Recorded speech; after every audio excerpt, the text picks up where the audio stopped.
Hello. Oh, the children of 10 a.m. in the morning, what music they make. I'm Jared Logan. You're watching The Stream of Blood, and this is Vampires of Pittsburgh Lockdown. We are so happy that you've joined us. I am fresh out of the shower. I feel like I still have shower face. Sometimes I feel like I should somehow learn how to get pink because my skin is so pale that even just a lukewarm shower makes me blotchy and well, I guess that's how I get pink. I get all pink from the shower. My hair's still wet. I got my coffee here. I've described it as my vitae. And we are here to present to you another chapter in our ongoing Pittsburgh saga. Yeah, hashtag get blotchy. There it is, baby. That's the Jared Logan catchphrase. Shellfish or a shower will make you hashtag get blotchy. Guys, this saga that we are painting for you, our players and myself are collaborating to paint this dark, gritty saga of lost humanity and humanity regained, question mark, in the future. And I'm so happy that you can be here with us to view it. Let's bring in our players and let's start because we have a lot of game to get to today, and I think I need to do a little recap when we start. So I'm going to bring in our players. He is a fantastic role player. You can also see on our now weekly Blades in the Dark series as a member of the Tin Whistles, our glass cannon crew. He's an incredible actor and improviser. Also, check him out on the Stereo app where he is doing lots of live shows with his friends and fellow genius improvisers. Please welcome, as Curtis Krieger, Mr. Ross Bryant. Hey there, Jared. Hey, wow. Pasty life, pale life for real. Chalk squad. Yeah, hashtag Chalk Squad. Yeah. Loved Game Recognized Game. Thanks to the intro. You normally interrupt me reading a book. Just want to quickly say that, yeah, I just got this copy of the Poetic Edda. Ooh, that sounds like how is that readable? Like, because sometimes I buy stuff like that on Amazon. Yeah. I'm like, I need to read the Carolingian sagas, and then I get it, and I'm like, this is hard. Yeah, I'm not going to say this isn't hard, but this is supposed to be one of the more approachable translations by Jeremy Dodds. But it's kind of in semi-contemporary sounding English, but it's so far my favorite section is just a list of Viking life advice. Yes. One of my favorites being pre-eat before going to visit a friend. Otherwise, you will sit lustily, too ravenous to talk to anyone. Have a snack before you go to your friend's house. Otherwise, you'll just end up stuffing yourself in the corner and not talk. That's amazing. And I didn't even need Vikings to tell me that. I already do it. Yeah. It's called pre-gaming. That's amazing. And good advice for vampires also. You got to pre-eat before you go on a mission. Wow, actually, oh man, that's amazingly good, just like game advice. Like, yeah, you should feed before you go to do something important, right? Yeah. Amazing. I bet you're a Beowulf fan, right? Oh, yeah. I have the Seamus Heaney translation of Beowulf, and that is readable too, if people care or like to read old sagas. And I never liked Beowulf, even though I should, when I was in school, and then I read the Seamus Heaney version. And it opened up a new world to me.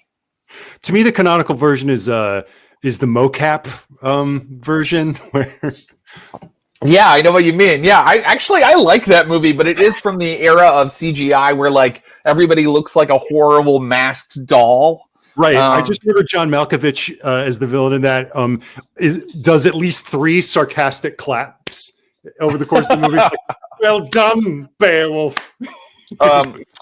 Well, let's get ready for some slow claps for this next player. She is our Brunhilde in our ring cycle. A fantastic actor. You may have heard do voices on all kinds of your favorite video games and on Apple TV Plus on the show Mythic Quest. And she's playing Jen Brown. Please welcome the wonderful Ashley Burch. Happy V-Day, everybody. Oh, yeah. I can't believe I haven't even mentioned that it is Valentine's Day. It is Valentine's Day. Happy Valentine's/Vampire Day to you and yours. Thank you. And to you. And Ashley, do you have any Valentine's plans with your paramour? My Valentine's plans as of right now are to get pink and suck blood. And then after that, maybe look for a dog. Oh, that's big. Now That's very romantic. Wow. All right, well, let's get this vampire stuff out of the way so you can get to a huge life decision. Ooh, can't wait for sweet dog pics. Chat, go ahead and light up with the type of dog Ashley and her friends should get. And I am going to bring in our final player. He's coming to us all the way from Africa, from South Africa. He is an incredible actor. You may have seen him on Raised by Wolves on HBO or heard him in Assassin's Creed. He is playing a really interesting character, Lucius Ali. Please welcome Salim, everybody. Hello. Hey. Hi, Beth. How's it going? Yeah, it's all right. It's good. Still getting used to this internet, but it's okay. You sound good. You sound Thanks. good. Thanks. As long as I sound good. Look, if you keep playing the way you do, Lucius will end up like blown up or having to heal for a little while, and that'll give you some time to kind of troubleshoot your internet. Adjust, right? Yeah, absolutely. Yeah, of course. No, it's great. I've literally spent the whole day today trying to figure out, because I've got my setup here for my game studio, and like I've been trying to figure out like why is there no sound coming from my monitor, and little did I know that there is no speakers in my monitor. So a good 2 hours was spent just basically being like, everything is broken. Oh, no. Yeah, me and tech, man. Like, it's ridiculous. Oh, I mean, like you're talking to someone who I get like upset like immediately. Like I don't go from like, oh, let's figure this out. I go from it's not working now, and my wife has to like talk me down. So it's really fun being married to me when the printer won't work, and printers never work. So right. Yeah, my reaction is like that old piece of 90s clip art that would show a guy holding a big mallet over his breaking computer. Remember? Yeah. Yeah, you just want to put your fist through it.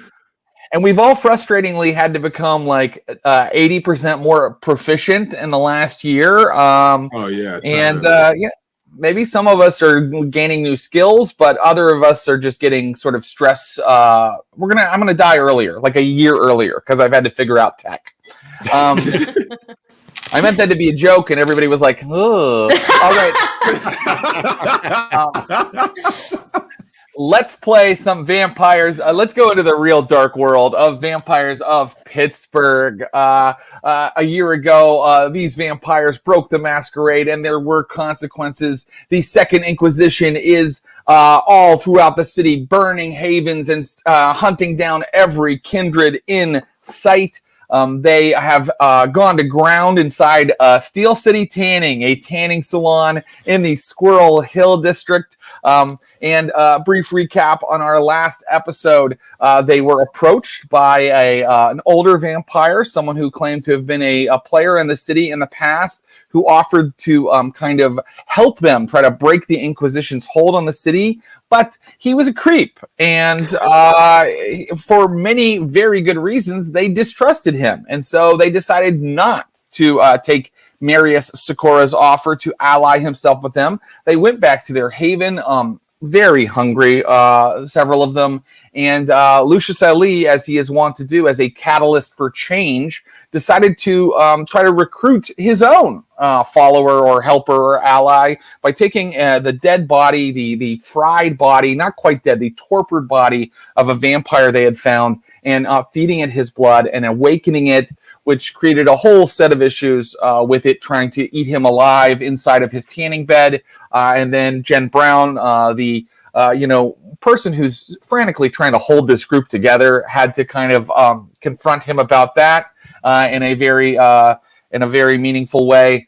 Meanwhile, our good friend Curtis Krieger, he was so hungry that he had to go out on a hunting expedition that kind of showed us the relationship between him and his ghoul Brad a little more, which is that Brad Lockwood is procuring you food, but Brad is more and more asking for a little bit in return, a little taste. So all of that happened, and the final thing that we were confronted with was that the vampire that Lucius had awakened, you guys let her kind of rise. You kind of decided to start to parlay with her, and she is a beautiful, looks like a very young woman, but clearly kindred, clearly not pink. Currently, she's half burnt up the side of her body because she's only half healed from the horrible wounds that she took that put her into torpor. And I would like to set a scene right away today, right where we left off. She's just suddenly like come back to life, and she's like, "Oh, I could hear the ghosts, man." And she's like looking at her burnt body, and she looks up at all of you, and I'm going to see if she remembers who you are, because Curtis Krieger and Jen Brown, you've met this vampire before. Mm-hmm. Goo.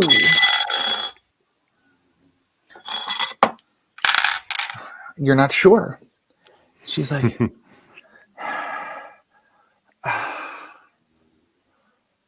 thank you. I feel much better. Did we do anything terrible to her that day?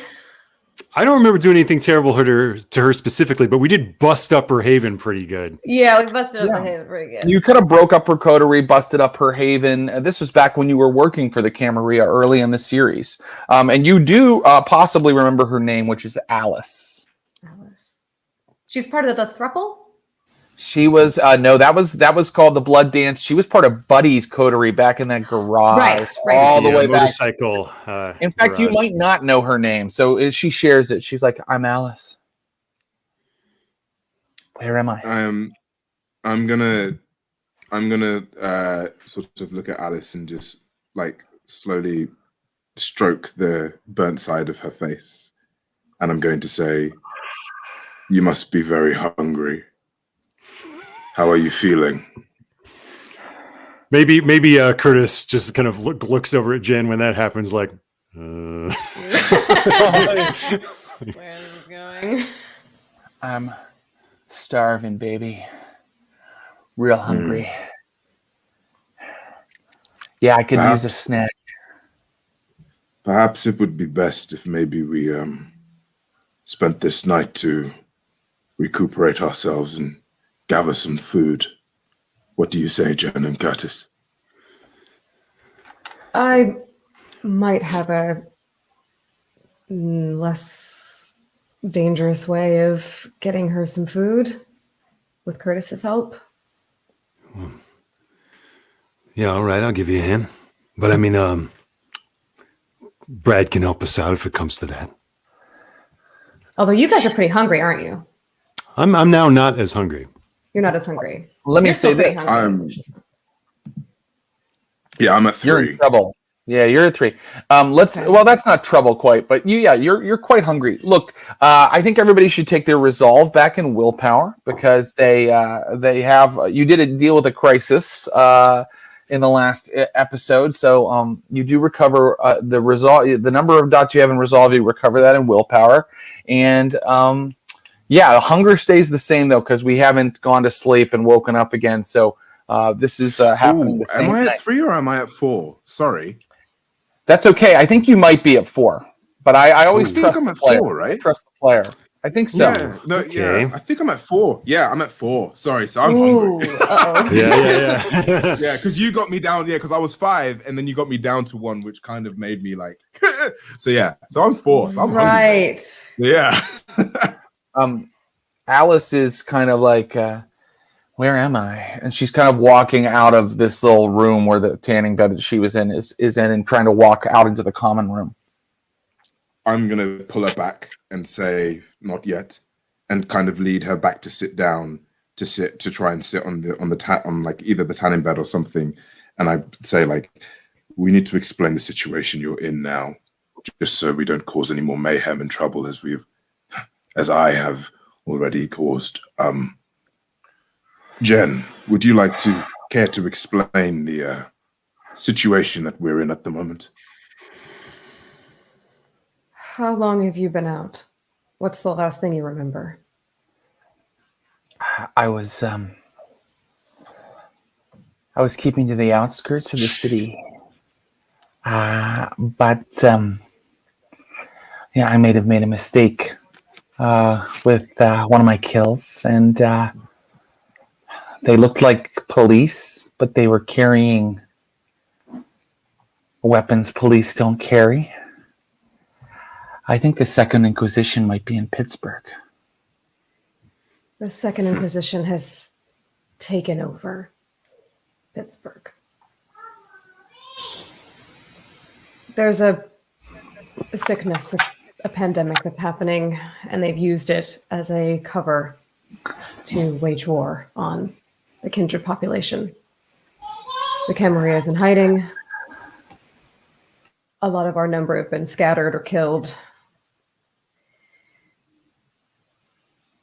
We're in hiding, and there isn't a lot of hunting to be had on the streets.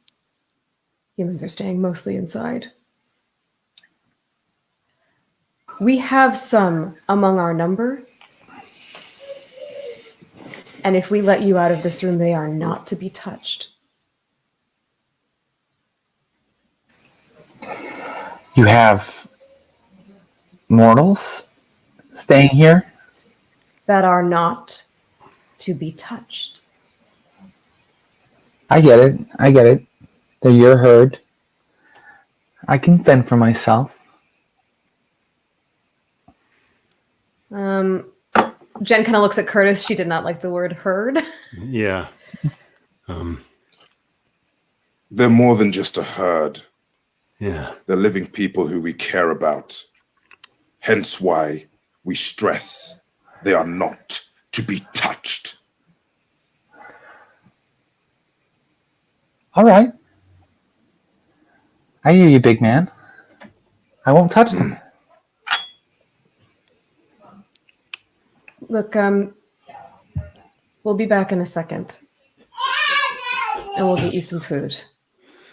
I'm going to lead us out and close the door and try to get into a room with just me, Curtis, and Lucius. Great, you do that. She's cooperating, so she is sitting in there. And, you know, I mean, you've been through this, Jen Brown, so she's probably very disoriented. And I'm not even going to make a psychology roll or an insight roll to know that she's probably putting up a bit of a front because she's got to be like really discombobulated and disoriented. Mm-hmm. What's our plan here, guys?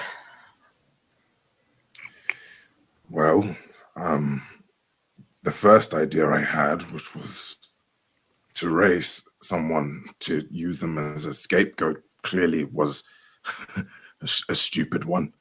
I think maybe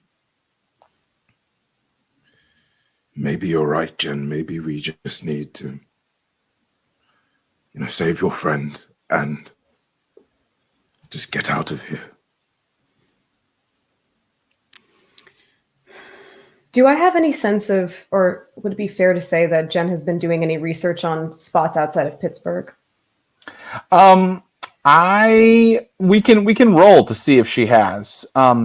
It's tough because traveling is a risk for you guys. You kind of need to be in a city in order to, well, I mean, maybe not necessarily, but you would need some sort of plan for how you're going to feed regularly. We could have you make a roll if you'd like to see if you've done any research on that. I guess I'm just curious if she knows what the status of the rest of the immediate surrounding areas is. If every place is as fucked as Pittsburgh or... Oh, that I can tell you. The other cities are not on this sort of crazy lockdown status. I think you've picked up that cities like Philadelphia and New York, they're in pandemic mode, but they are not quite as filled with this sort of, it's actually made the news that Pittsburgh is taking an extreme, the local law enforcement, the local authorities has taken an extreme measure approach to clamping down the pandemic. But you guys know that it might be something else. Mm-hmm. Mm-hmm. Is that what you think, Curtis? She was his friend? The city isn't safe for us anymore, Jen. You can't hunt out there. Every time we go outside, we run the risk of one of them blasting us or burning us. And if we take one wrong step, then Miss Sonia and her crew are going to come for us. And whoever that fucking freak that we met last night, I don't think for a second he'd let an unaffiliated crew run around without his supervision. We got to get Sabrina out of there so that we can get out of here. What happens to the humans here? I've been thinking Surely we about the take water them with plant. us. Not just our mortals, the rest of the city. I mean, they did try to poison the water. And we stopped that for now, but I don't know. I know I'm more, and I'm going to kind of look at both of them. Do they both look pretty gnarly still? Oh, they look very gnarly. And in fact, I will just, you guys are, I mean, I don't want to tell you how to play your characters, but keep in mind your humanity has gone down, Lucius and Curtis. So that might affect some responses you have to things. I think Curtis is maybe like, but with the loss of humanity and the game and his bloodline, is like feeling the call of the forest, sort of. It's just like we gotta. Don't you feel confined here? Like every day when I go out there, I just feel the buildings pressing down on me. The buildings above us, the sewer below us. It's like I'm being crushed out there. Let these people fend for themselves. Everybody's got to fend for themselves and get the help that they can get. But we can't help everybody. I look at Lucius. I'm sorry. The humanity here, yes. I'll be honest. They're not really at the forefront of my mind. Right. Lucius, one thing that might be on your mind is that you really do, and we can talk about the reasons. You and I can talk about them during this game, but if you want to. But the Archon is still here, Isabel, your sire, and destroying her, like at least in terms of where you were when the game started. She has to be destroyed. It's like that's where my it's because I'm kind of almost, I think, I'm probably sort of not really hiding it, but there is a sense of not necessarily unhingedness to me, but there is a sense of like I think with every with the things that I'm trying to deliver, this idea of I'm sort of now in practical mode of like, all right, fine. You want to save your friend? Fine, we save your friend. But then we get there, and then we, once we save your friend, we then go to, we know that the Archon is there. We'll hit two birds with one stone. There is, I think there is this sense of unhingedness to me. But I'm also, and I'm very sorry, Jen, but I'm also staring at your neck. Yes, of course, yeah. Deeply, just staring. Do I know Valentine's Day. Hearts. How much do we notice that?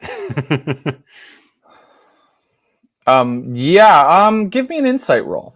Give me a wits plus insight roll. But I think that Lucius, even though his humanity is down, it's not super noticeable. Like he keeps up a pretty civilized front. So I need 3 successes on that insight roll to be able to tell that he looks like he is thinking about Jen Brown on the menu. Don't notice it. Me neither. He just looks very attentive, just really focused on the He's so focused. He's so focused. Why is he such a good listener? You hear someone talking to Alice. You hear a female voice talking to Alice, and you realize that one of your vampire companions, Circe, is kind of chatting with Alice. Oh boy. Maybe or maybe I can just I know, all right. Like I said, my piece. You look. I want to help. I want to help you help your friend. I want to help you do what you need to do. You do the same for me, right? Of course. So figure it out. And then I walk away and I check in to see what Alice and Circe are up to. Circe turns to you, and Circe, of course, has a reputation, from back when you led her as a member of the Anarchs for being a kind of a nomadic vampire who's moved around a lot. She also knows a lot about, or talks a lot about occult things, like knowing secrets, legends from the surrounding area. If you wanted to at any time question her about that, she's available right now. But also, she turns to you and she goes, "We can trust Alice. I know Alice. Can we let her out, please?" I mean, yeah, I figured, we should try to. I mean, she's clearly been through a lot. Get your taste before you start running around on the streets. You haven't been out there in a while. It's pretty messed up. Oh, so we're prisoners until we feed and can be expected to behave? Nobody said anything about prisoners. We're trying to help you, okay? I know some of the shit you've been getting up to around here, Curtis. So why don't you stop looking down your nose at kindred like us? Nobody's looking down at anybody, okay? I'm letting her out. And she unlocks the door, and Alice walks out and is like, "Thank you, sister." I'm just like, I don't feel like I have to stop her. I'm like, all right. They're walking out into the common room. Okay, I follow them. There's a scream as Dylan sees her. And you may suddenly realize that Dylan, when you first met Dylan, was a prisoner of her coterie. Oh, yeah. Yes. Dylan suddenly starts screaming. Dylan pulls a knife and it's like, "Get away from me, you bitch! Get the fuck away!" And Alice is just going like,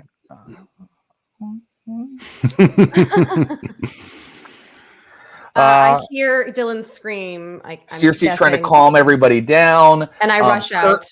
Craig is up. He's going for his sidearm. It's suddenly chaos in the common room. Everybody is being really loud. Okay, I summon the blood to use that quell the beast discipline. Oh, awesome. Okay, great. So let's use it. Quell the beast, animalism. Quell the beast. Please roll your charisma plus animalism. Okay. That's 5. Hunger. Dose. Okay. Ooh, 4 successes. That's a lot. Please quell the beast for me. Okay, so yeah, I think it's the guns out, knives out. It's like, and I just walk into the center of the room super, super silently, and it's just like, and the hand goes up, eyes are just like piercing yellow, just like, everybody just calm down. And it's the bass in the voice like rumbles in everybody's chest almost. It's like when the THX thing hits. Yeah. It's like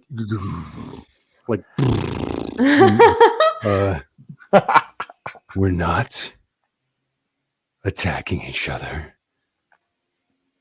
Everybody's done things. Everybody's got something to say and do.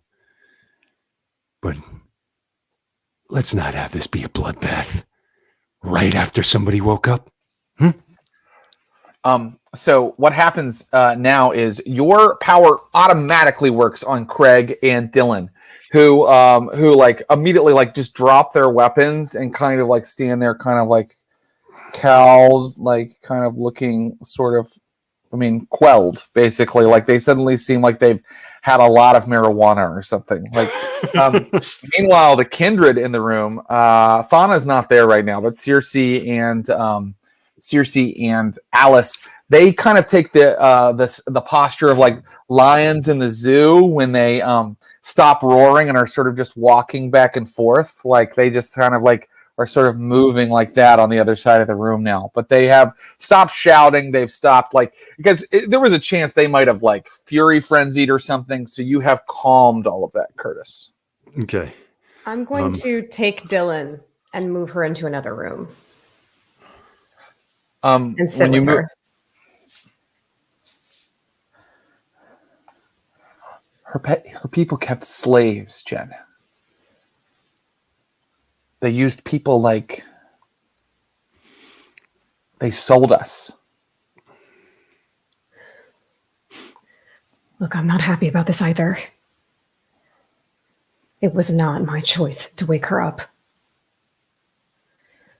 We can let her go. She doesn't have to stay here. I don't have any connection to her staying here. We could just send her out. Jen, I think the last thing we need here is another hungry fucking vampire. I agree. Look, I actually wanted to talk to you. Yeah? What do you think about just leaving Pittsburgh?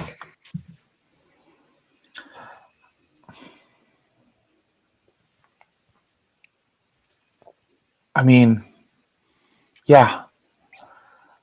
I'd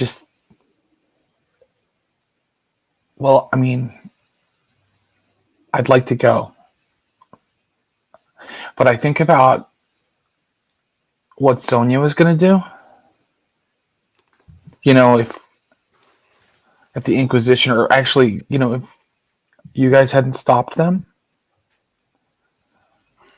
I mean, how would Curtis handle it if you guys left and then you found out that a lot of people had died? I don't know if Curtis would be that affected anymore.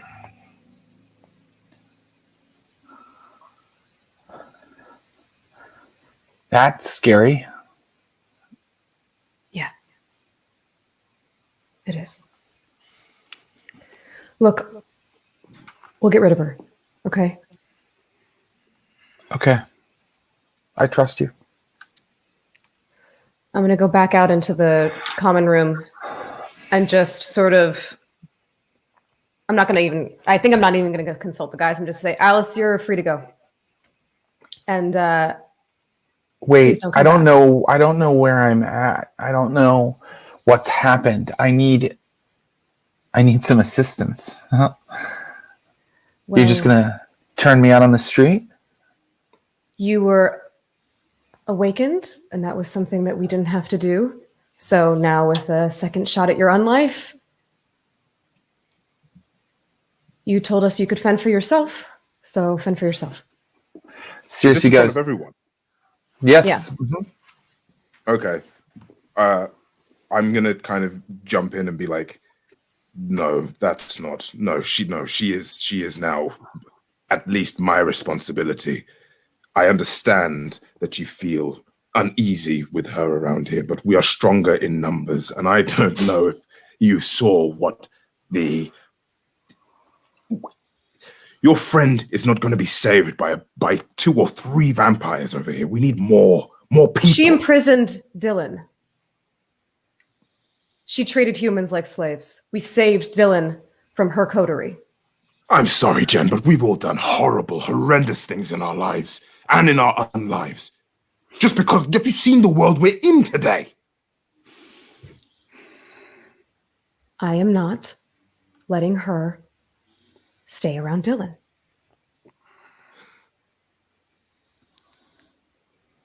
Really? Yes, really. Circe says, if she goes, I go. Then go. You're all going to tear each other apart anyway. Circe begins to pick up her things. And Alice says, We've all done horrible things. Keep pretending you're above it. You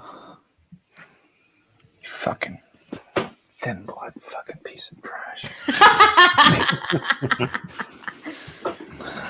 She doesn't have anything. She's a half-burnt person. You see her and Circe are trying to like cover her in like kind of a ratty blanket so that they can leave. I mean, look, as tough as they're pretending, and she's throwing around thin blood kind of aspersions, watching them start to leave is sort of sad. Like they're literally having to like cover her. I'm gonna kind of come in again. No. This is foolish. Look, let's just look. How about this? We save your friend. We do all the business that we need to do. Then we part ways. How does that sound? I think that's a better idea rather than kicking people out to their deaths again. Jen, think about this. Alice turns back to you, looking out from under her ratty blanket, and she's like, I know people. If there's someone you want to save, another mortal friend, I know people that can help us. You did this. This was not a problem until you woke her up. Can you imagine if someone enslaved Clara and then you wanted me to keep them around? You want to keep her around? You better fucking convince Dylan. Dylan's standing there. And I'm just going to look at her and be like, she's safe. I'm sorry, Jen, but I'm just going to be honest here. But since I've been here, your friend Dylan hasn't necessarily been very kind to me. Not very hospital. Fuck, I'm hungry. Yes.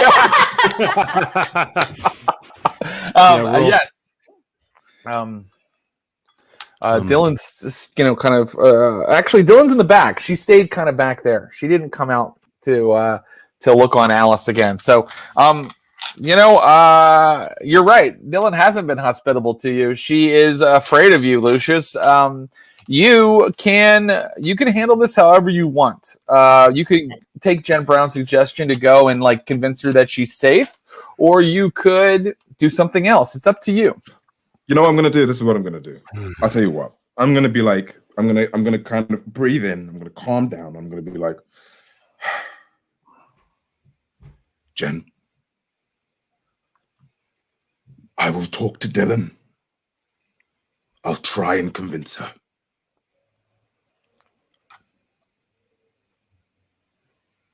And then I'm just gonna go to try and talk. Okay, great. Clara grabs your arm as you're going back there and wants to know if you want her to come with you. Yeah, come. Clara being, another human that like trusts you, that might help. I'm going to be within earshot, but not in the room, so I can see what's going on or hear what's going on. Okay. And then I dip over to Alice and Circe to get a sense of like, I don't know, who these people are, because she's been out for a while. Who knows if these people are still alive? She says, we'll come to Lucius's scene in just a moment, but I want to handle this really quick. She goes, oh, they're not alive. You got another. I mean, we know that your little crew is operating as sort of free agent working between unaffiliated vampires and the Camarilla, dealing people to them. You still got people in your network? Yeah. And they're not going anywhere. I know where we can find them, and I know that they'll help us. Help us get help us extract our friend from the Camarilla's control? Yeah. Or other things. Maybe Such help as us find prey, deal with the Inquisition. Yeah. They can do lots of things. They can see lots of things. And they won't be spotted. They won't be found. You don't even know what we're capable of, do you? I know a bit. Yeah? Are you summoning rats to eat every night?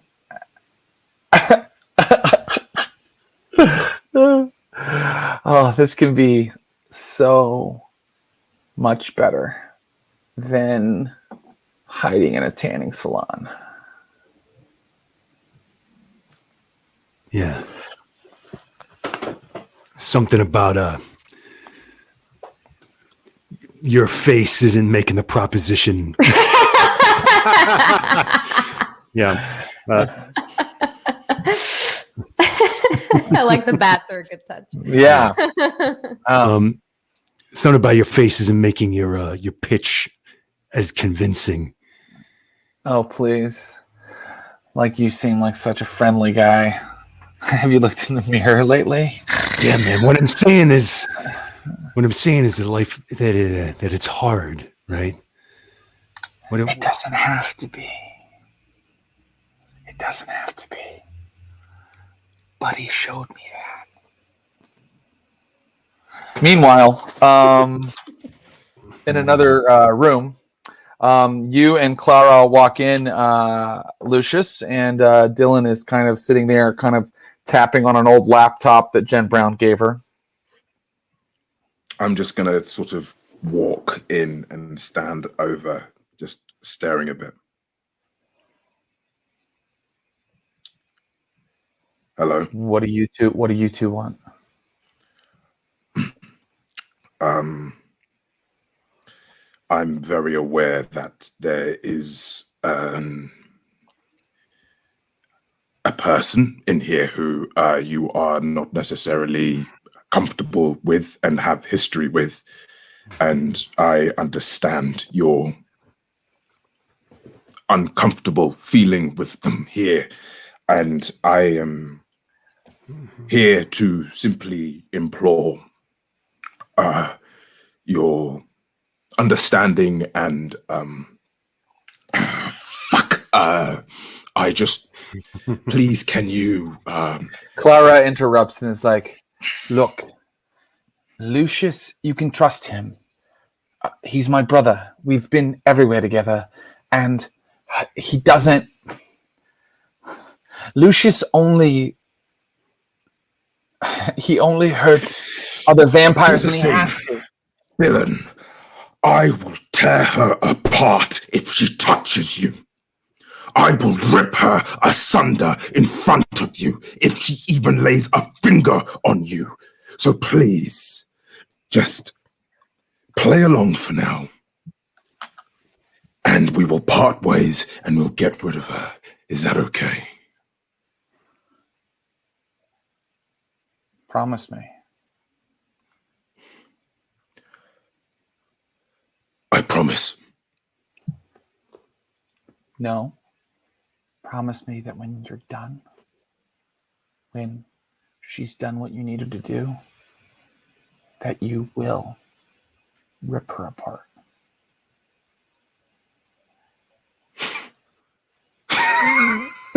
Clara's like,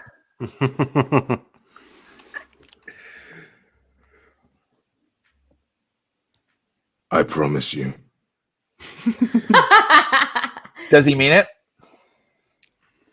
He really does.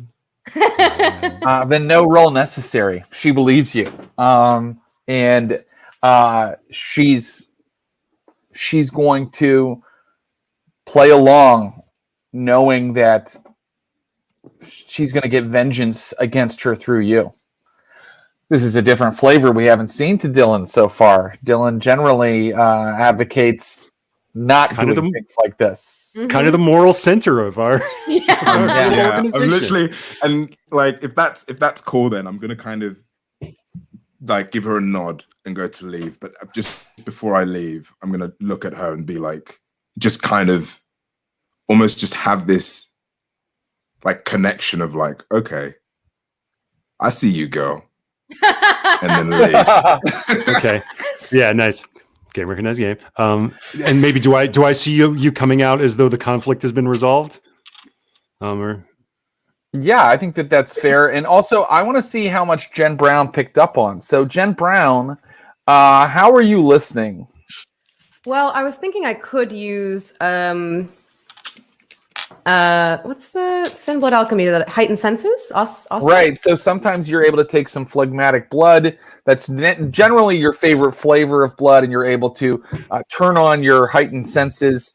Lately, you've been using it for dominate, and I think even last session you used alchemy, but you didn't really use one of your disciplines. Let's do this. Let me if you can give me. Let me look at your sheet. Actually, you might have something that's like kind of permanently turned on, and that might be. I think it's your dominate power, but it might be heightened senses. Let me take a look here. If not, I'll give you a roll to maybe be able to manifest it. Okay. Let me see here. Okay, so your power that's always turned on is your dominate compel power. That's sort of your always turned on, but I have listed here on your sheet, if you take phlegmatic blood, you can use aspect heightened senses. So let's see if you're just able to manifest it. You've also you were draining yourself the previous evening. Like all kinds of stuff was happening with your blood, and maybe you changed the chemistry in your body. Give me a medicine plus, this is happening kind of on the fly, a medicine plus a wits roll. Or actually, wits. Medicine plus wits. Okay.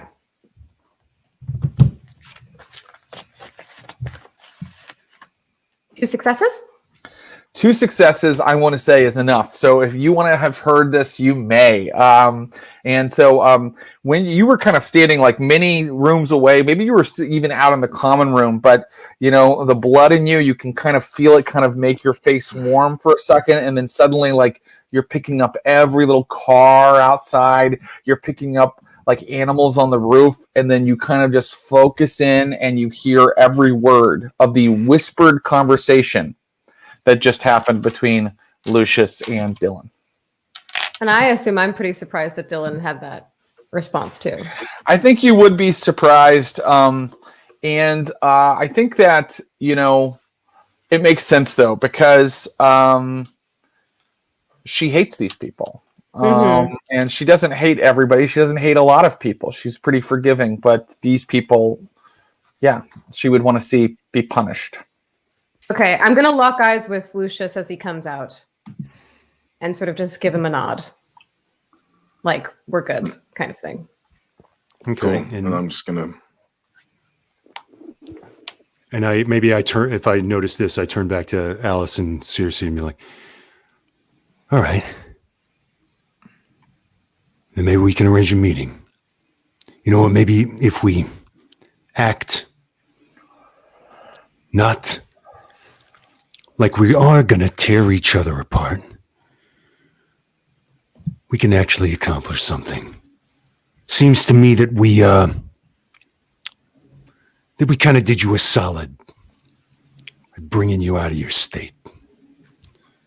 So maybe you can do us a solid by leaving our mortals alone. I already agreed to that. Great. I'm not going to touch your friends. Your friends. Sorry. It's no problem. Then maybe we got an understanding. Yeah, I understand. So maybe you can tell us how we can make this little situation of ours better. You tell me what's happening in the city, and then I'll arrange a meeting with my friends, but they'll only talk to me. All right. So she's advocating, and Circe is going to go along with this too, that we kind of have a war meeting or a what's next meeting with everybody. And then she says she can help you. She has friends that would basically, she's saying, I have friends that are the perfect spies. They are perfect spies. They can find out any more information we need. And she'll introduce them to you, but they'll only talk to her. So what does everybody think? If you share that with Lucius and with Jen, are they up for that? And does everybody want to kind of have a meeting about what's happening next? Yeah, I mean, I don't know, Curtis. Do you share this with? Do you share this with? Yeah. I'm kind of, yeah. I think Lucius would kind of be would be cool with the idea of finding more information, not only about the Inquisition, but also about the different factions and teams of what's going about in this space. Getting the lay of the land. Great. And also, since we're kind of in a free play kind of moment where it's like, you guys could just take actions to find out more information too. And you can always like check the news, or Jen Brown can kind of, look for specific things on the net to see if she, boy, I sound so old when I say the net, to sort of find out things about, what might be going on in the city. If there's any kind of news that would mean something deeper to you guys, or you're also always welcome to go out and kind of do reconnaissance on your own. I know that both Lucius and our friend Alice and Curtis are extremely hungry, so I think hunting does have to happen, but it could happen maybe with just a roll this time, right? Like we could just kind of roll, see how it went, and then get into like what your next goal is. Maybe while they're hunting, since I'm not very hungry, I could try to do some sort of research to see if we can glean anything about what's going on with the Camarilla and Washington's Landing just through like what's being talked about on the net. On the World Wide Web? On the World Wide Web? Absolutely. Okay, so why don't we resolve this hunt with just some rolls? And basically, I'm going to tell you that you need to get, each of you, as many successes as you are hungry, because that's how tough it is out there to find prey. It's going to be a lot harder for me as well, because I can't eat human blood, can I? Oh, God damn in hell. Oh, God. Ooh, boy. How do you solve a problem like Lucius? Okay. Ooh. Well, Lucius, you can break that rule if you can make a willpower roll. Like, I believe, or you can you sacrifice points of willpower to do it. Now, you might say, my character won't do that, and that's completely fine. But in your case, I'm going to make it, a bit tougher if you're not willing to kind of sacrifice some willpower points and slum for an evening. Yeah, I think. Yeah, I'm gonna have to.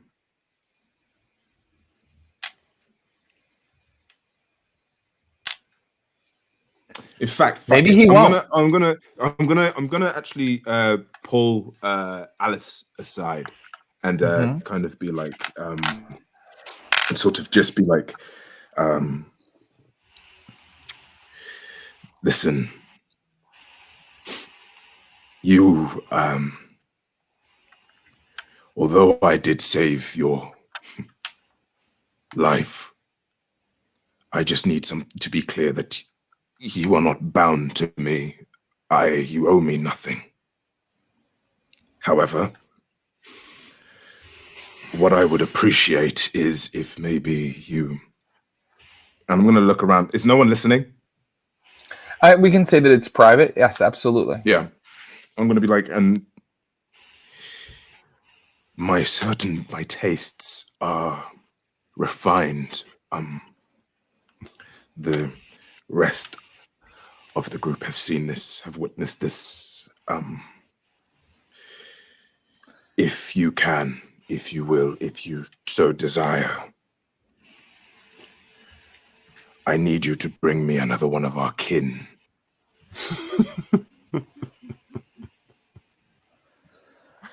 I'm gonna go out with your friend, and I'll be back in a little bit. And when I feel better, you'll feel better. I'm just gonna again touch her scarred face a bit and be like, thank you.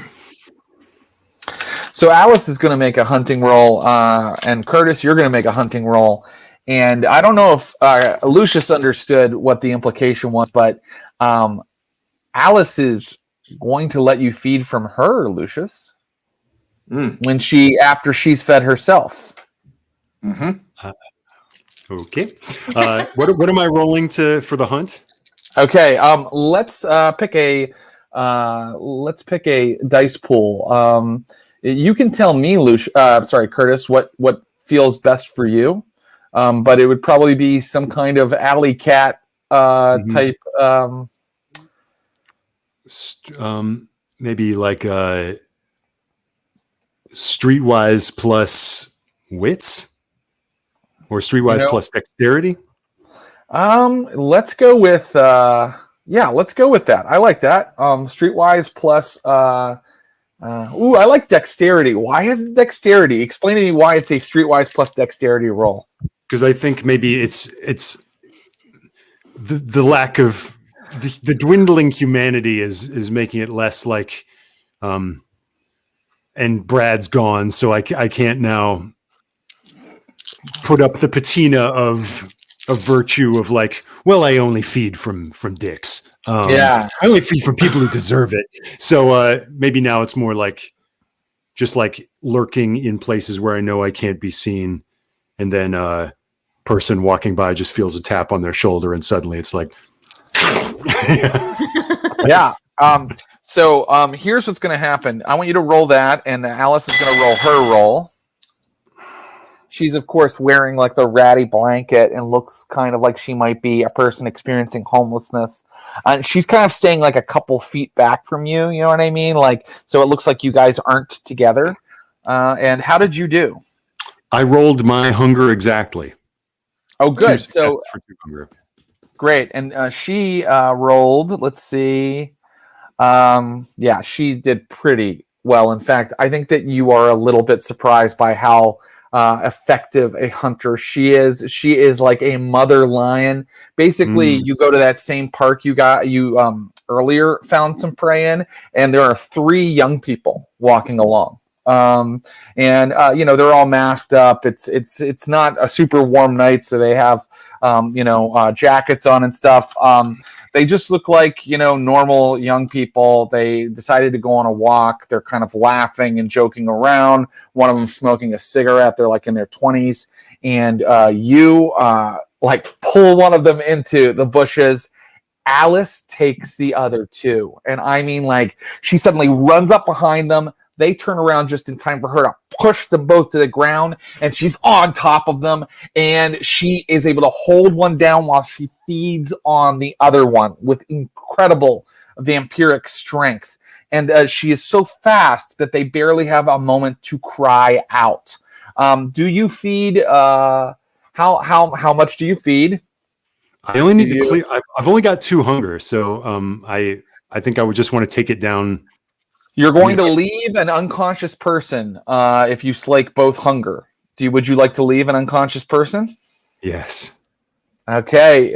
Take your hunger down to that would bring it to 0 for the moment, right? But it can never really go to 0. So take it to 1 and leave it there. It can only go to 0 by killing or by using diablerie. Alice has made one of her people unconscious, and as you are kind of like looking up from where you're feeding, she is holding the other person down. It's like this young man in like a big like hooded jacket, and he's trying to shout out, and she like looks at him and she's like, quiet. And he just like stops talking and is like sitting there, and you can see that he's trying to scream, but nothing is coming out of his throat. And she gets her fangs into his throat as well. And she's kind of finishing up. You're done. What are you worried about? How she's handling this? Do you want to interact with her at all, or do you want to just leave her to do what she's going to do? The one she finished is unconscious but alive. Unconscious but alive, and she's sucking on number 2. I think it sounds like Curtis is maybe just like really impressed, and I think there may have been a time where Curtis would have been a monster, and now there's part of him that's just like exquisite. That's right. Finally, she goes, and then she's like drags them like quickly, like without stopping, without like talking to you, over to a bus stop, and it's like plop, plop, and she's like, "You got yours?" And I grab mine and do the same. So 3 unconscious people are like now laying at a bus stop. She's like, "I didn't have time to mind wipe them. That's probably fine, right?" I mean, who'd believe him anyway? And she's back. She's heading out of the park, like walking quickly, not running, but like walking quickly. And I keep pace with her, and just the predatory like wind in my lungs is just like, yeah. A cop car is sort of rolling past the park, and it's rolling up, up the street toward where Steel City Tanning is currently. And she's like, "You cool?" "Yeah, very cool, super cool." And you guys just kind of walk slowly and nonchalantly, and the cop car goes by, and the cop kind of, pegs you for a second and keeps rolling. You both now have masks on, and you just kind of walk up the street nonchalantly, having drained 2 people. Okay, let's go back to Steel City Tanning, and we are now getting closer to dawn, but right before dawn hits, Alice finds Lucius in a room by himself, and she's like, "You hungry?" I'm just gonna kind of get up, stand up, and like look around and sort of be like, "Please." Come here. Then I'm gonna slowly walk up to her, really sexy like. She opens her wrist. Now, I want to tell you something, Lucius. This is something your character would know. If you drink from the same vampire 3 times, which hasn't really been an issue for you in the past because you drink and you fuck them up or run, you move to another city, you go across the Atlantic, right? But you know that if you drink from her 3 times, she'll start having power over you. She'll start to kind of control you. So I'm just saying, be careful what you eat. So I'm gonna I'm gonna kind of go to grab the wrist, and just before I bite, I'm gonna just sort of look at her and be like,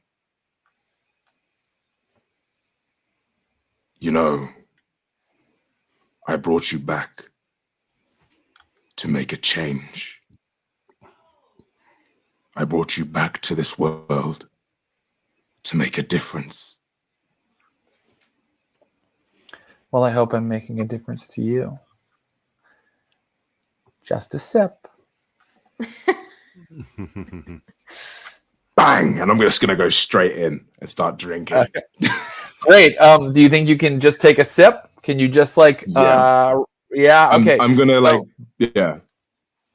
No, I was just going to say, I was just going to as I'm drinking, I'm going to bite into it, but just keep eye contact with her. And just keep it. Oh, she's keeping it with you, and she looks like she's enjoying it a little bit, because the vampires when they feed, it creates a sort of strange sort of emotional ecstasy in the victim and in the one that's feeding. And when 2 vampires are engaging in this kind of interaction, they both sort of have a feeling of euphoria, which is why you start to have a mental hold on somebody if they continue to drink from you. It's not just that there's some sort of mystical connection, but also you get addicted. It's a drug. You get addicted to the drug of feeding on them. You can take 1 hunger off, and she will add 1 hunger to her sheet. She had cleared herself down to 1, but now she'll be at 2, and you'll be at 3.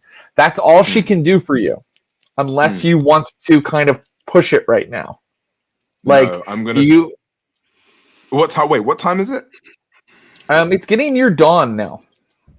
So then I'm gonna kind of I'm gonna pull back, but at the same time, I'm gonna push her to the wall, and then just start heavily making out with her. Valentine's Day, baby. Yes. suffice to say that she reciprocates. She reciprocates. And is she still like kind of Freddy Kruegered up? She is still Freddy Kruegered up. Cool. Just making sure. So just so I can picture it. Yeah. Right, great. Yeah, she reciprocates, and she is still horribly burnt on one side of her body, and she's even sacrificed a little bit of her healing, kind of, so that you can feed. So that's an interesting situation, but we'll let that scene play, and now we will say that if people, oh no, I'm sorry, Jen Brown, you've been researching, so let's make that the last thing before dawn hits. Okay. Jen Brown, what did you roll, do you think, to kind of to find out what's happening in the city? I mean, or what were you looking into? It'd be great. I haven't had a ton of luck with this before, but I feel like I could maybe.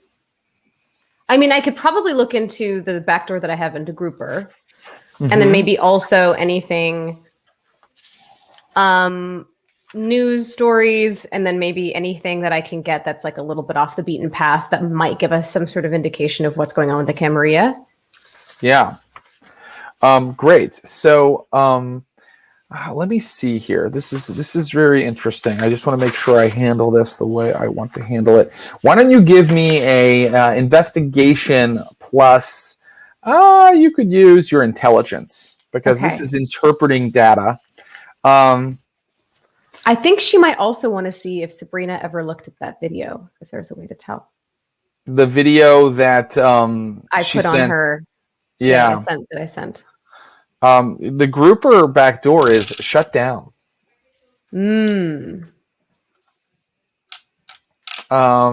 So yeah, she looked at it. Yeah.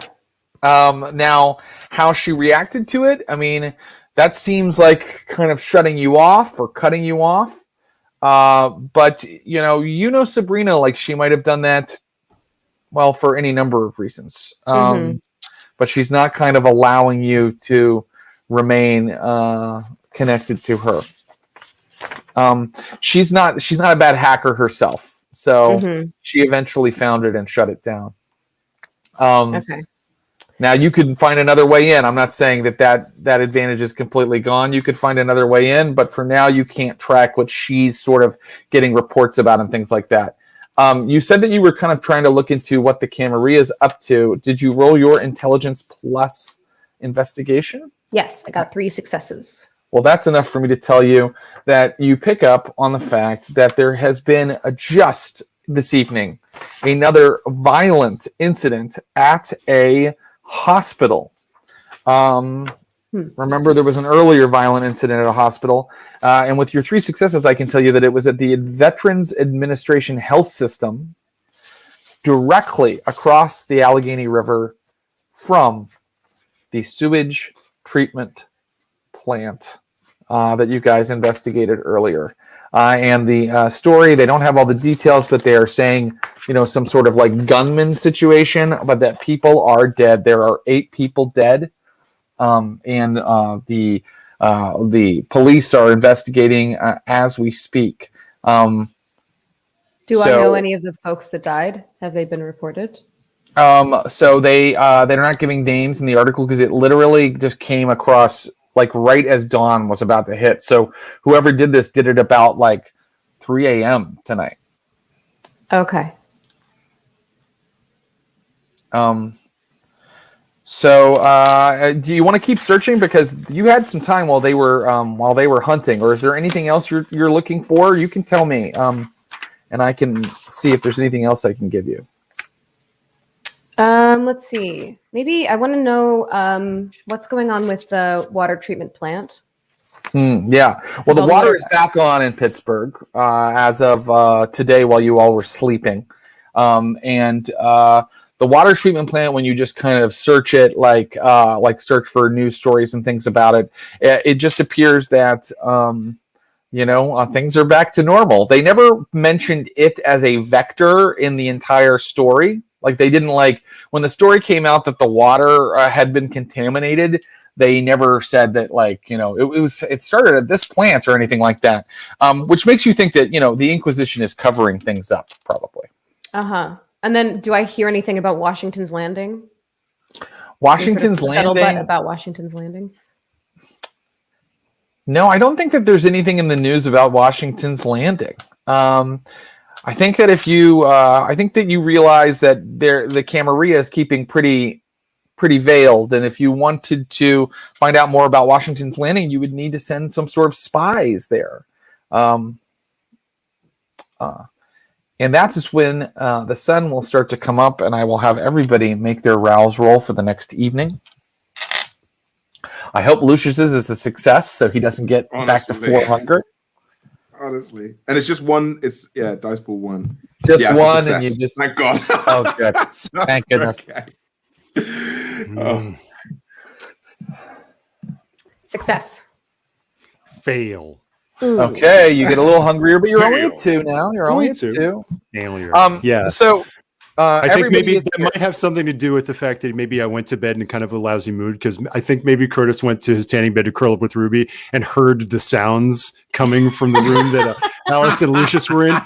And whatever remaining part of him that is human felt this pang of like jealousy.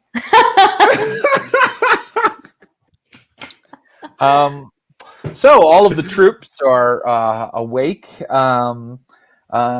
and they're waiting to see what is going to happen tonight. So tell me, what is going to happen tonight? Could I do one more search about the hospital since a bunch of time has passed to see if there's any more information?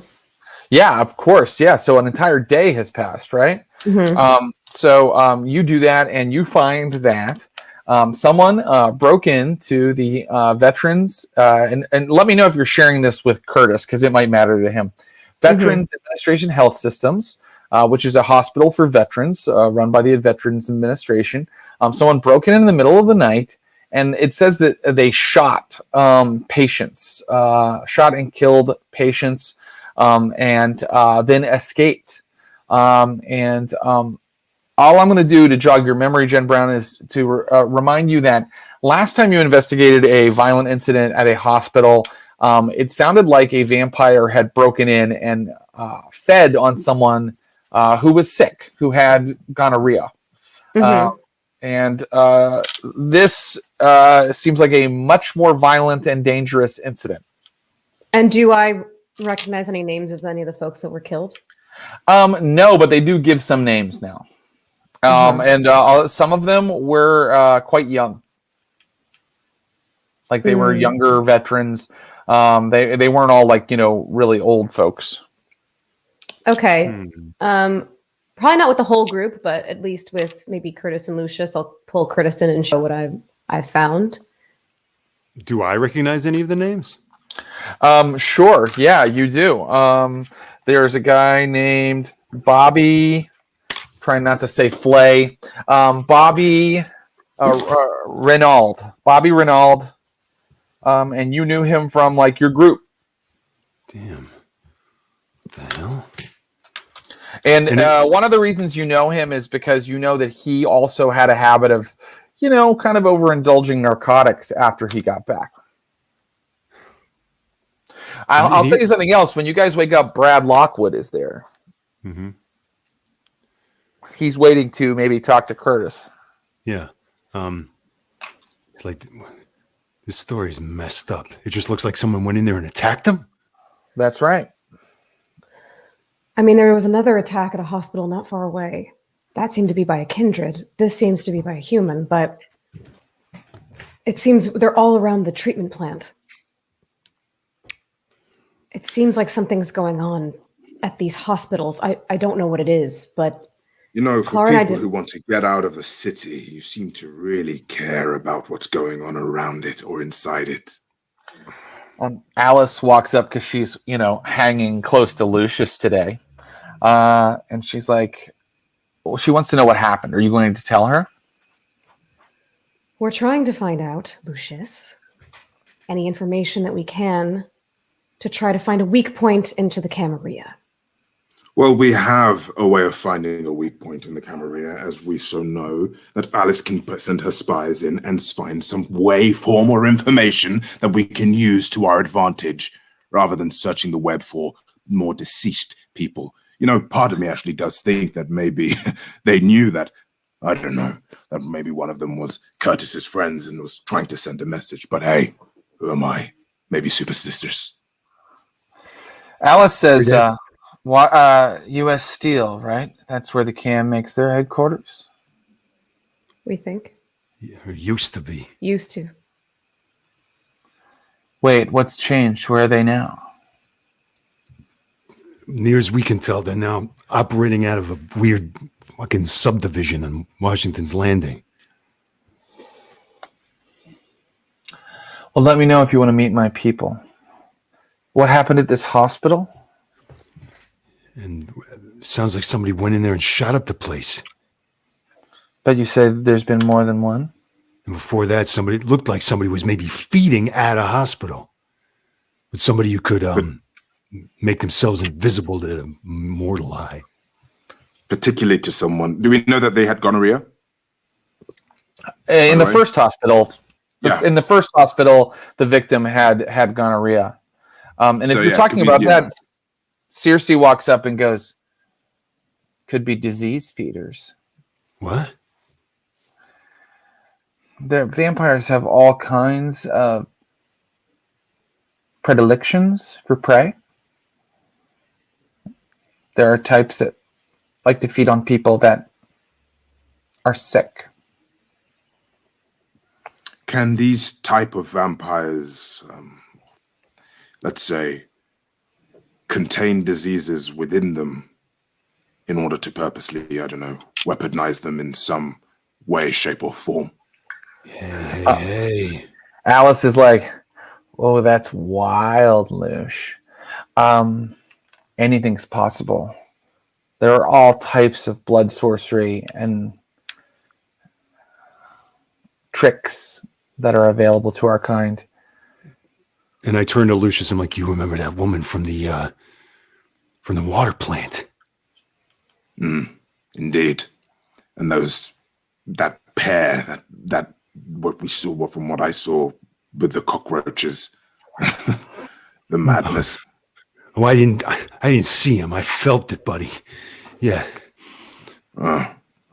Yes, there's a connection. It can't be a coincidence, man. Perhaps the Inquisition has figured out that maybe by terminating people with certain illnesses or diseases, they can stop the plan of happening again, maybe. Wow. Actually, we'll make Alice say, wow, that is dark.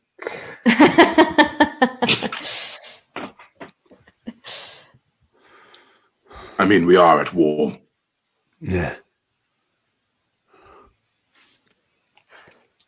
I think Jen is thinking that she really needs to get another backdoor into what Sabrina's doing. Great. Let's give that a shot. You can go ahead and make a intelligence plus technology roll, and I'm not gonna tell you how many successes it's gonna take. You tell me how many you got.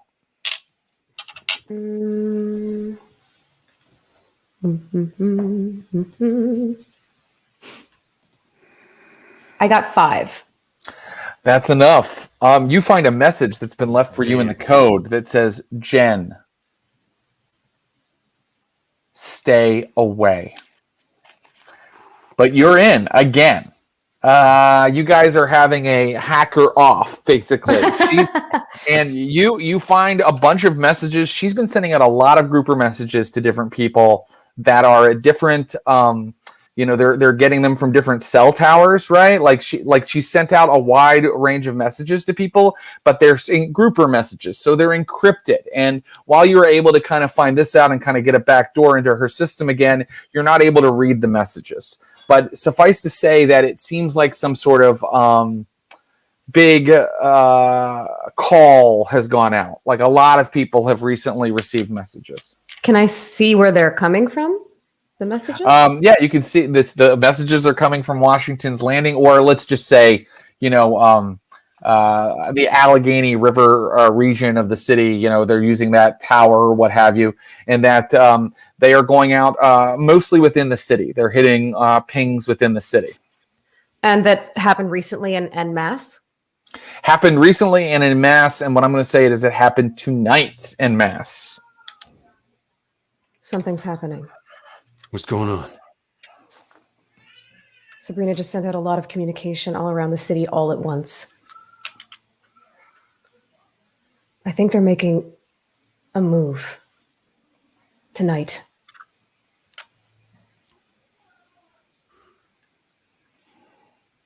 Then perhaps we should,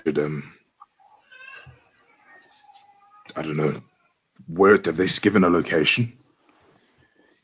It's just all around the city, right?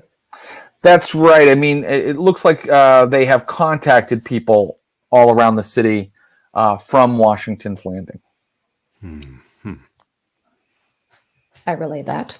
And it would have to be people Okay. who have the Grouper app, right? It wouldn't be like, these aren't like normal phone calls. She has used Grouper, which you designed the incredibly tight security. So it's hard for you. You can't know what she said. You just know that people who already had a Grouper app got a message from her tonight. Okay. They're setting up some sort of meeting? No. I think we should perhaps maybe pay a visit and keep our ears close, see what's going on. Is there a sense that, is there some sort of natural central location that all of these points might be around? Your instinct is that they have a completely secure haven for multiple vampires at Washington's Landing right now. That has ghoul security, a gatehouse. So if they were going to have a meeting, they might have it there. Okay. And you know enough from your back door to see Sabrina's not moving; she's staying there. So they're gathering up everybody for some sort of fucking conclave conference. So wait, they totally unpacked everything from U.S. Steel, from the basement to the penthouse. Like that place is empty of vamps now. Yeah, as far as we know. As far as we know, it's completely abandoned by them. Look, Hold on, is that where your friends are? Yeah. All right. is she thinking of trying to take Buddy? Look, anything that they had, any vamps they had in storage, I very much doubt that they would have left them there. If you're getting any right ideas about your old friend. He's not a friend. He's death.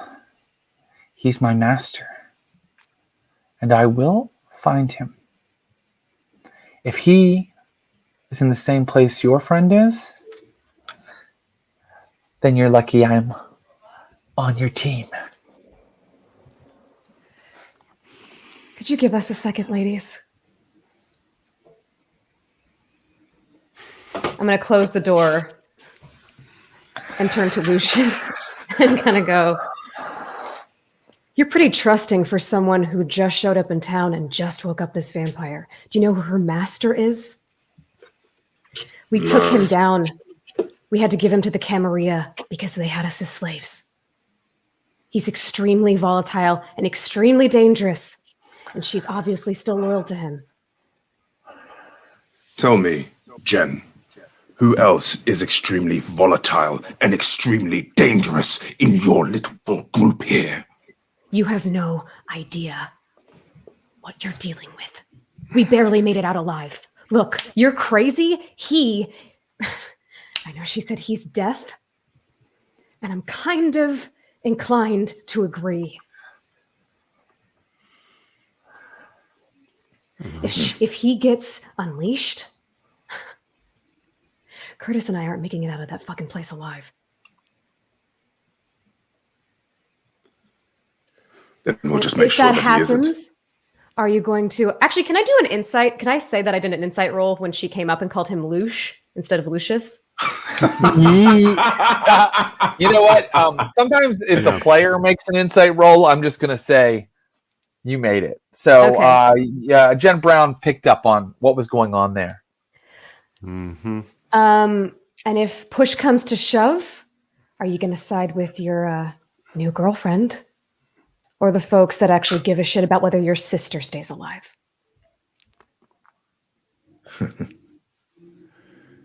Jen, I like you. I really like you. Know where my loyalties are. I don't, Lucius. That's the problem. I'm going to walk out. Yeah, good. I'm going to look at Curtis and be like, anything else? I just want to get this thing done, man. I'm getting antsy, man. I'm getting sick of just sitting around waiting for something to fucking happen. We know where they are. We know that they're pouncing on hospitals. We either intercept someone there or they're gathering everybody up there. Let's move. Let's act. This is what I'm talking about, Curtis. We're going to sit here and just constantly go round in circles. We need to act. Yeah. But I'd love to do it in a way that I'm not going to get fucking killed. Every time we've tangled with the Camarilla before, it's ended up in a fucking shit show. They've always got some weapon we didn't expect hiding up their sleeve. Well, you've been offered some assets. Alice can give you spies that she says are foolproof, that could go in and find out everything that's happening there. Yeah. And there are other hooks out there to perhaps sort of set yourself up for success. The tenuous Mexican standoff of loyalties between us and Alice, I think Curtis is leaning towards the, like, if she's got people to send in, I say send them in. Let's know what we're getting into so that we can go in and extract who we need to extract. So then, as soon as I hear that, I'm going to kind of be like, fine.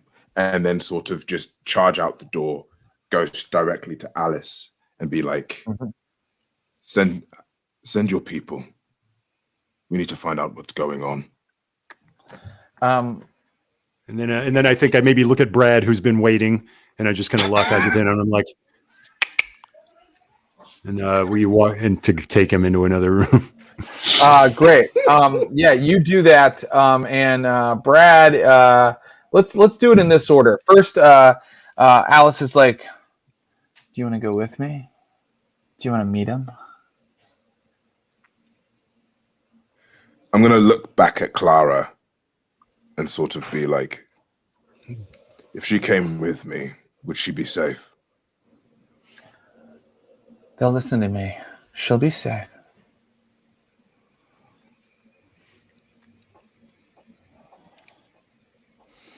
So she has to take you across town. That's the thing. She has to take you across town to introduce you to her friends.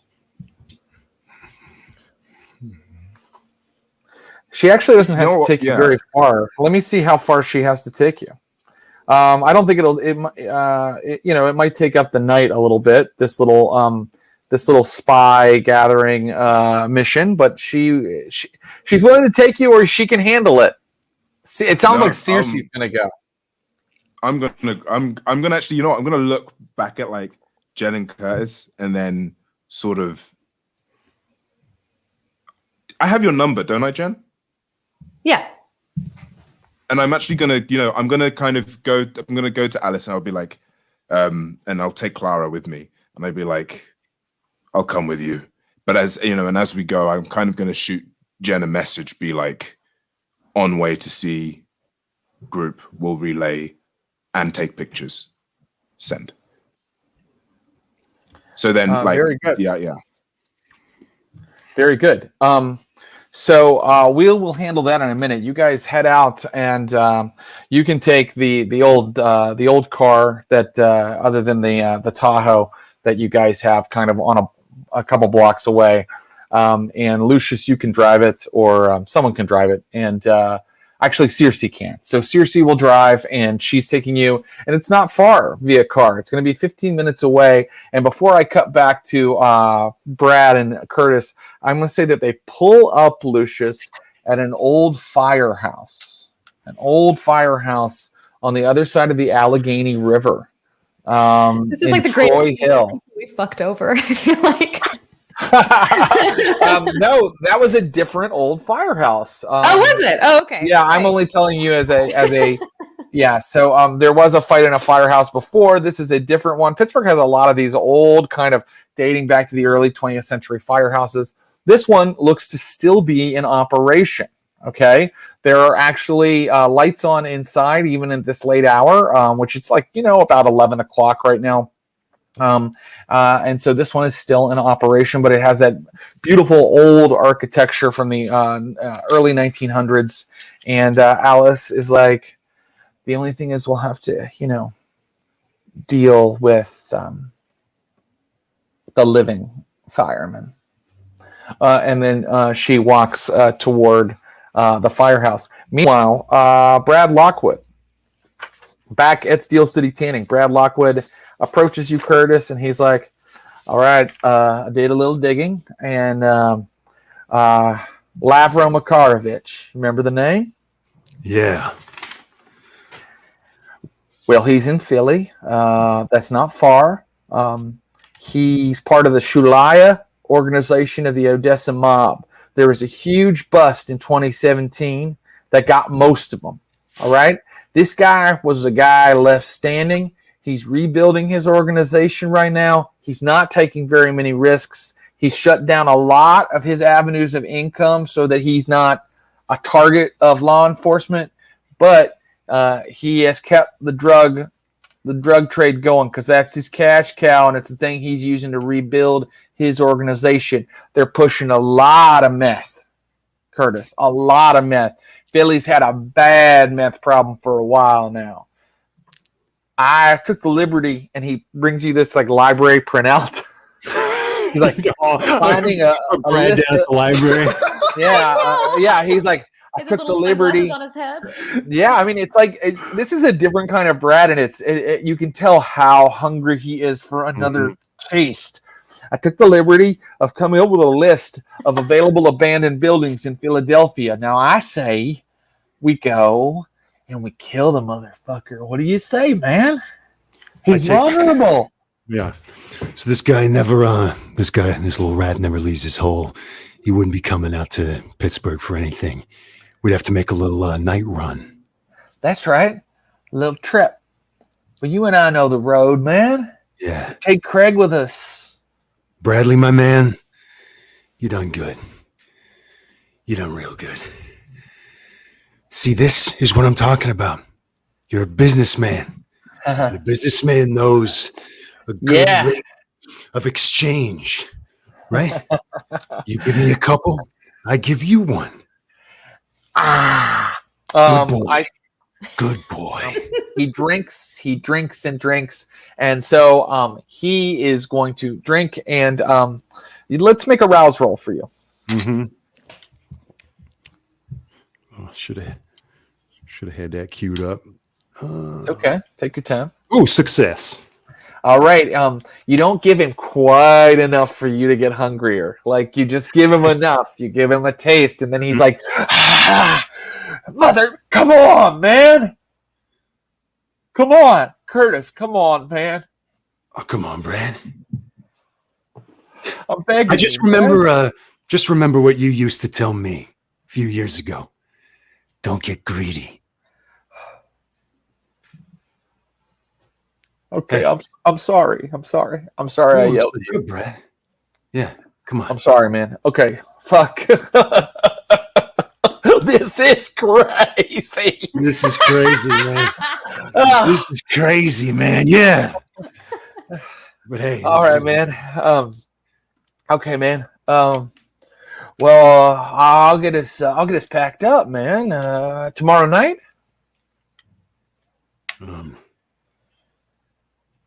Big things are happening in town. Tomorrow might be too soon to move. Right. Well, I can find out more. Maybe I can. Maybe I should go ahead. See if I can arrange a meeting.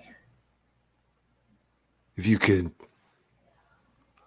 make something happen, then yeah, make something happen. Okay.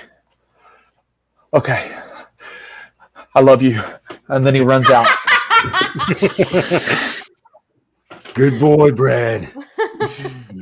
Very good boy. I just imagine one of those fan videos of intercut of Curtis and Brad with like an Evanescence song over it.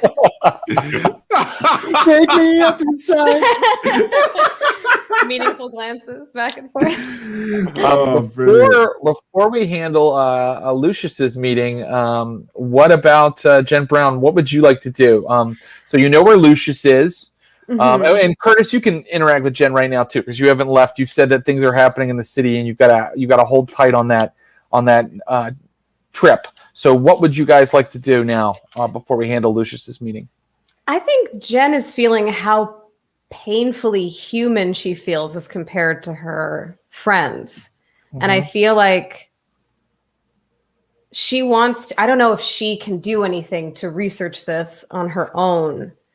But I feel like she wants to start looking into how potentially you can bring vampires back from the brink of beastliness. Right. That makes total sense. And I want her to give me an occult roll. You can make an intelligence plus occult. Okay, I know that's not your best trait, but let's just see. And I think I want you to get 2 successes to realize something. I have no occult, so I'm just going to roll my intelligence. I got a messy critical.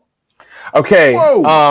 So not only do you realize what would be necessary, you realize that you want to do it now, tonight, not later, now. Fuck the Archon, fuck Washington's Landing. You are surrounded, your friends are turning into monsters, and you're going to stop it.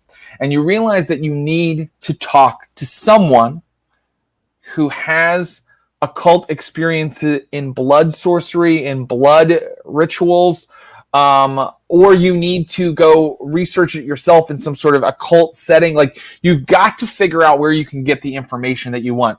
And the leads I can just throw out for you are, you know, that Circe and Alice know about these things. You know that Dr. Orman, wherever he is, knows about these things. He used to make his haven in the old economy village, but he was Camarilla, and they all seem like they are camped down in Washington's Landing. So maybe that's why she would want to get into Washington's Landing.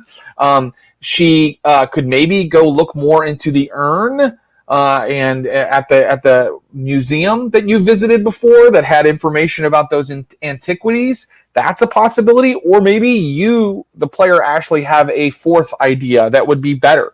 And let me know what you think would work, or what you think would be appealing to Jen.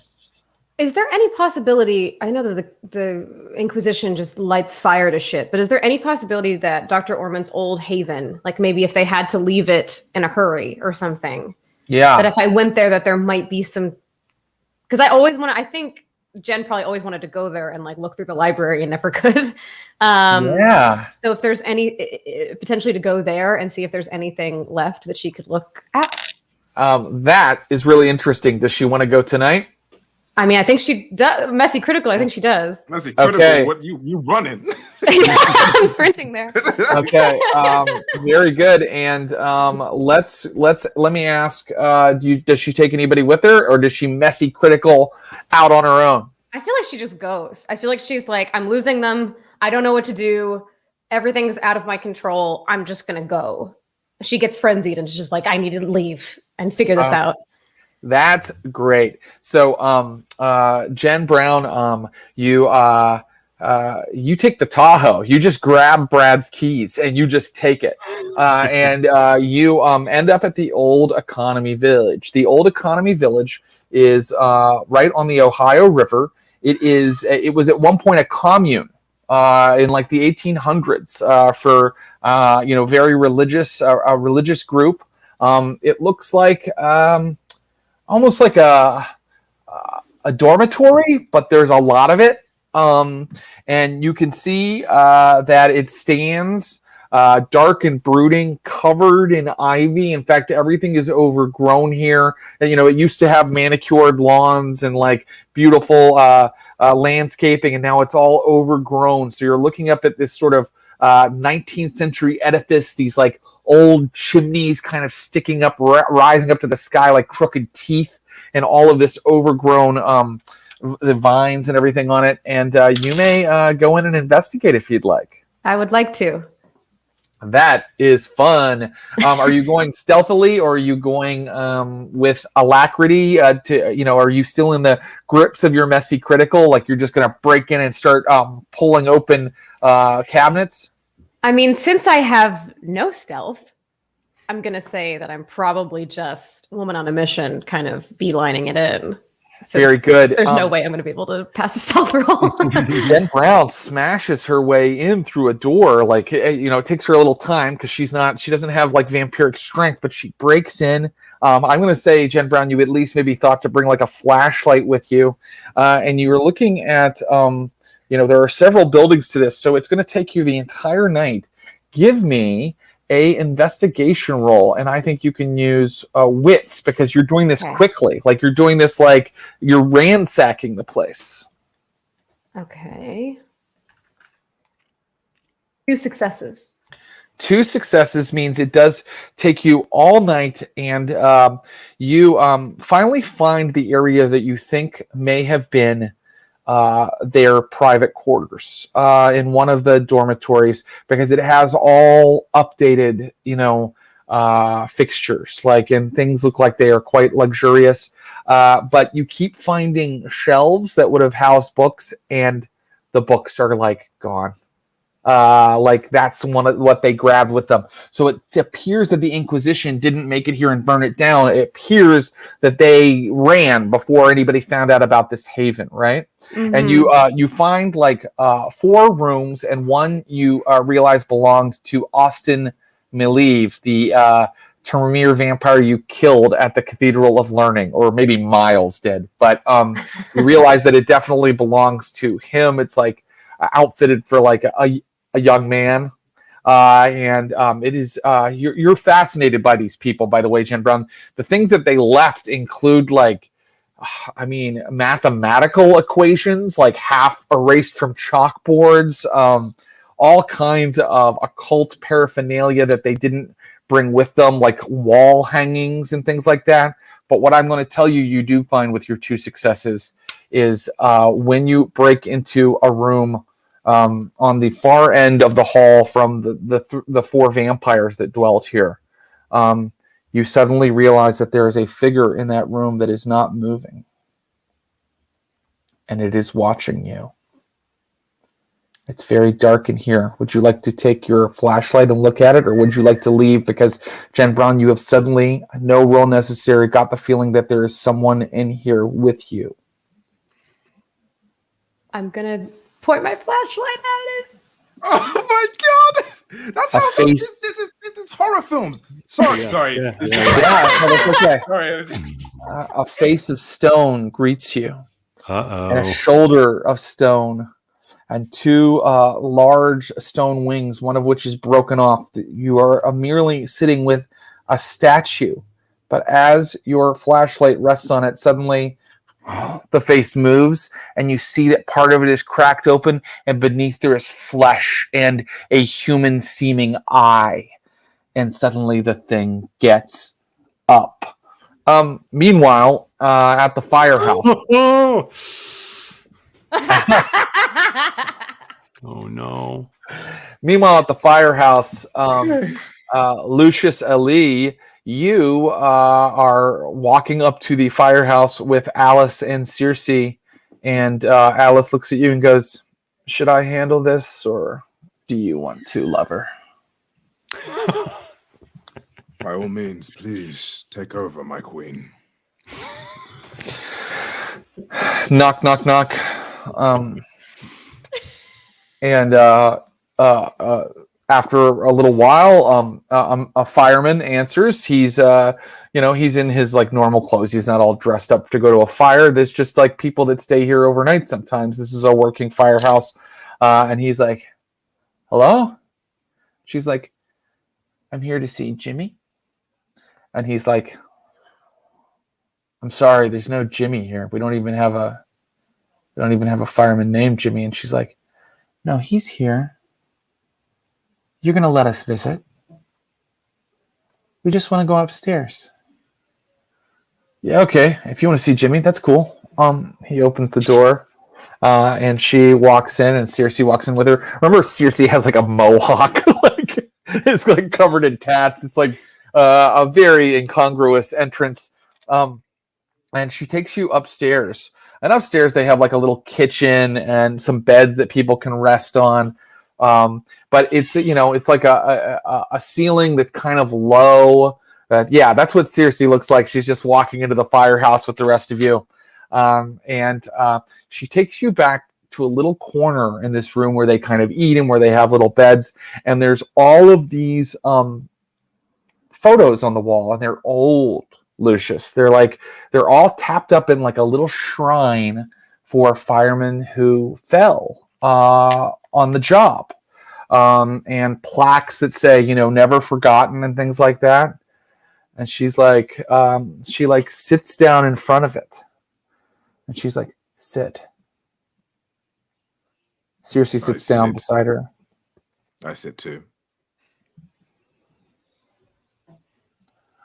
I summon the burnt men. Darlings, Buddy is in need of your assistance again. We need big, strong men to help us. True Americans who aren't afraid to put themselves in danger. We're asking you to make the sacrifice again. And as she says this, like, the photos just start to kind of like vibrate just slightly. And Lucius, suddenly you feel not cold, but you feel like an incredible searing warmth in the room. And you feel like there is a presence here. And Lucius, you're dead. You haven't sweat in like many, many years. But suddenly you just feel like a little trickle of blood come down your forehead. And she's like, my God. Say hello to the burnt men, Lucius.